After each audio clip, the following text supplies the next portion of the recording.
Ferrero, 152 Brackett Avenue, Tiverton High School, class of 72. Mr. Chairman, members of the committee, thanks for this opportunity to address you. This is democracy in a community, and I emphasize the word community, because that's really by many people. I grew up here, but why I stayed and why people come to this from community, and I stress the word community. I'm here to ask you to reconsider. That would take the person voting in the negative, to bring it to the floor to reconsider that request to close the school. If that was the vote or if it was a study, fine, as long as you don't spend any money, I guess. Mr. Chairman, so I'm, on behalf of my 5 brothers, my 5 siblings, they're all graduates of this high school. 2 of them planning to retire to Tiverton someday. They live out of state. I fear what it would do to my property value. How am I going to sell my house when I go to my country cottage at retirement, maybe in 10 or 15 years, when there's no high school? I mean, I thought people, business people, when they relocate to an area, they take a town and they'll draw a circle around and look at the school systems, where they work and where they want to commute. I mean, it would work against the value of profits. I wasn't prepared to discuss the situation of the high school, but I mean, that scares me that, we could do it through renovation addition, piecemeal. I hadn't been in the school in 5 years when my son, almost 5 years when he graduated, and I thought I was in great shape there. A leak in a roof. If I had a leak in the roof and I had to move, I wouldn't move because of a leak in a roof. I'd fix the roof. But anyway, I stress the word community. Because that's what we are as a community. But when you look at a community, and you have a community within a community, especially a gated community with their own special interests, that is a cancer. A cancer that is beginning to destroy this town from what I've read. I think it's called Tiverton Country Club, of retired people that moved here that have no issue with it, no need for the schools. They have no worry when they sell their property, because it's a child-free community. We've got to be careful of this. There's something erupting in this town that is very dangerous, and it's going to destroy this community. I sense it's destroying it already. It scares me. We in North Tiverton and all the taxpayers subsidize one of these developments for their sewage program. Why not give back to us, the citizens? It's what's happening is you have to be aware of that.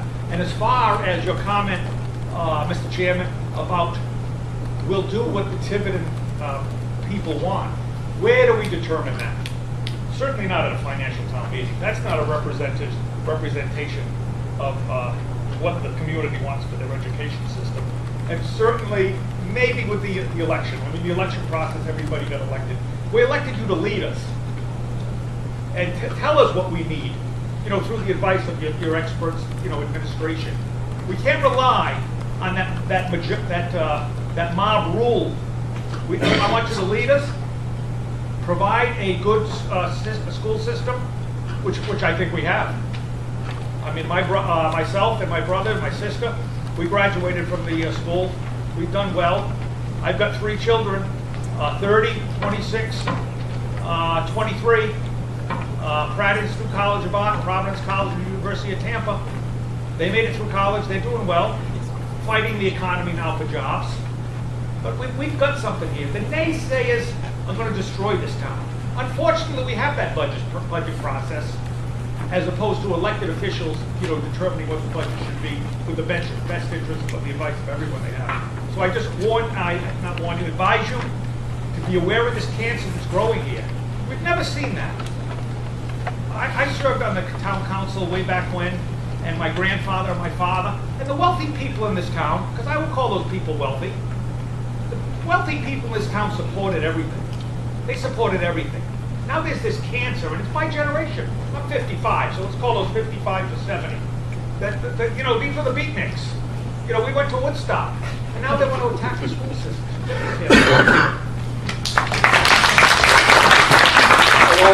One comment, because you mentioned this, that this is not the financial town meeting which represents the town. For those people who support schools and who were not there in the financial town meeting, shame on you. Because everyone at this table, including myself over there, I have one vote. And you could see how I raised my hand. If you were not there, you can speak. But don't tell me that financial town meeting does not matter. That's where the future of the schools, if you care about the schools, you should be there, instead of doing other things. There was some situation where parents watched the kids. We were trying to move the baseball games at that time because it was scheduled during financial town meeting.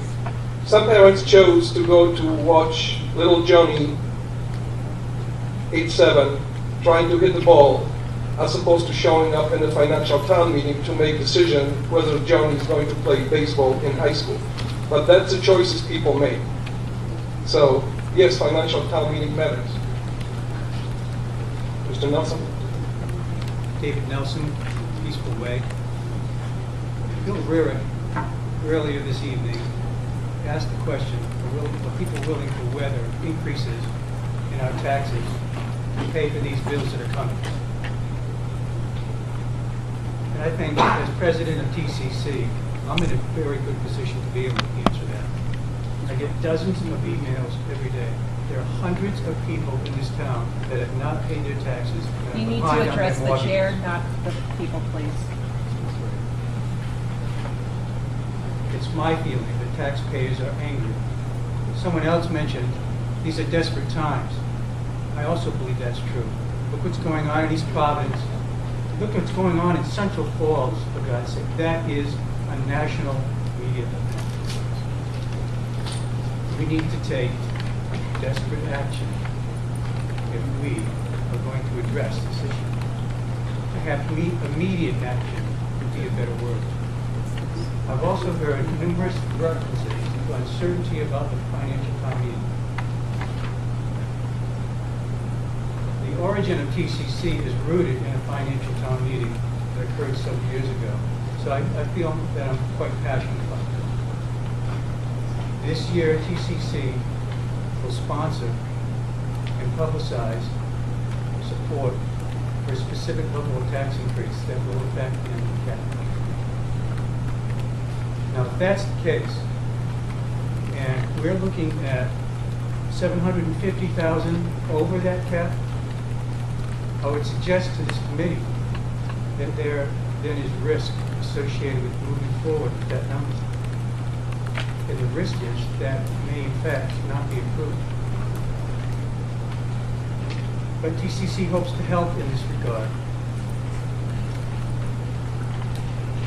Many public statements are made that we're anti-school, anti-teacher, anti-student. And nothing could be further from the truth. In fact, our position is that no programs should be cut. That students should get technology that they need. And we should not be cutting back on pencils and papers. That indeed, to close this gap, at least to begin with, in the urgent future, in the immediate future, that we should be looking for concessions from the NEA. Thank you.